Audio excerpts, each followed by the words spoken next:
ایک بزرگ نے دریا یا نہر کے کنارے پہ بیٹھ کے وضو کیا، جدھر سے پانی آ رہا تھا پانی میں تیرتا ہوا ایک سیب کا دانہ آ گیا، اللہ والے نے اٹھا کے کھا لیا۔ فوراً خیال آیا پتہ نہیں یہ کس کا مال تھا، کس نے گرا، کہاں سے گرایا، ویسے گر پڑا یا ویسے پھینکا یا کسی باغ کا ہے، میں نے تو کسی کا حق کھا لیا، جب تک یہ معاف نہ ہو اگر یوں ہی مر گیا تو قیامت میں کیا بنے گی؟ وضو کر کے نماز پڑھی اور جدھر سے پانی آ رہا تھا اللہ والا ادھر کو چل دیا۔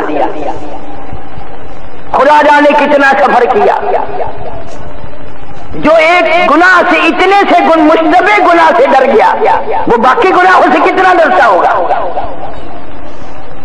ایک دو دن کا سفر کیا، آگے چل کے دیکھا کہ ایک باغ ہے بالکل اس نہر یا دریا کے کنارے پہ ہے اور سیب کے پیڑ ہیں پانی میں جھکے ہوئے ہیں۔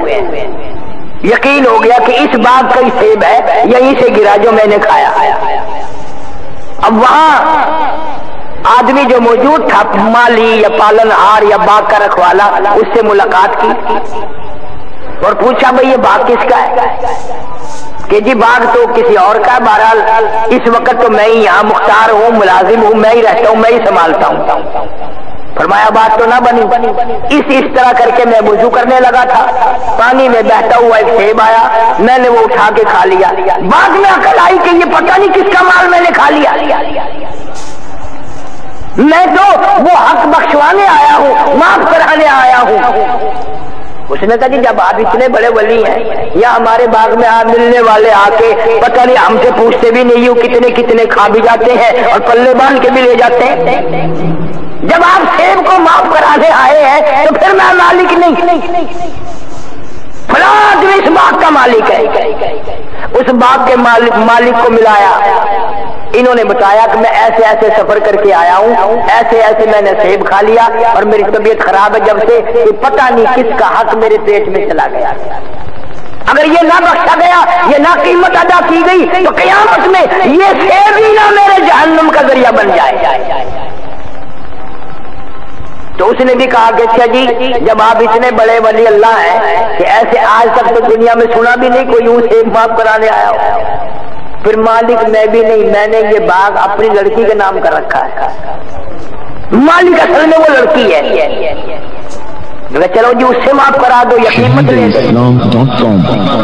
مالک اٹھ کے گیا اور واپس آ کے کہنے لگا کہ میری بچی کہتی ہے جس کے نام یہ باغ ہے کہ میری شرط ہے ایک معاف کرنے کی، شرط یہ ہے کہ مجھ سے شادی کرو، مجھ سے نکاح کرو۔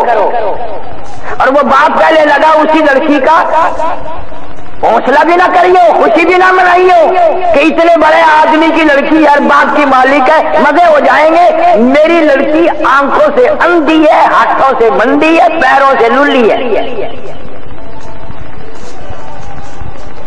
اب اللہ والا بیٹھ کے رونے لگا، یا اللہ یہ ہوئی وہ جو نماز بخشوانے گئے تھے روزے گلے پڑ گئے، سیب کو معاف کرانے آئے تھے، اب بت گلے میں پڑتا ہے، آنکھوں سے بھی نہیں دکھتا، ہاتھوں سے بھی منڈی ہے یہ کہتے ہیں، پیروں سے بھی للی ہے، اور شرط یہ ہو گئی کہ جب تک تم شادی نہ کرو سیب کی کوئی معافی نہیں۔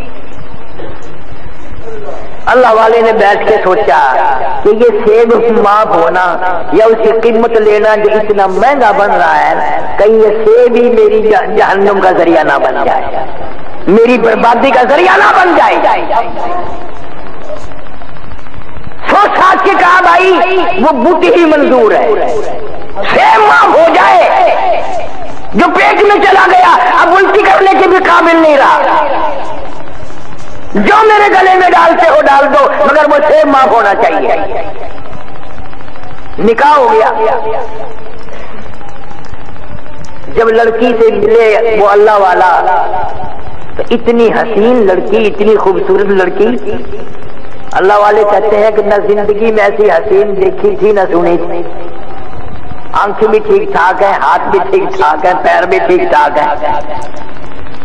اللہ والے کو یہ عقل میں آئی، اوہو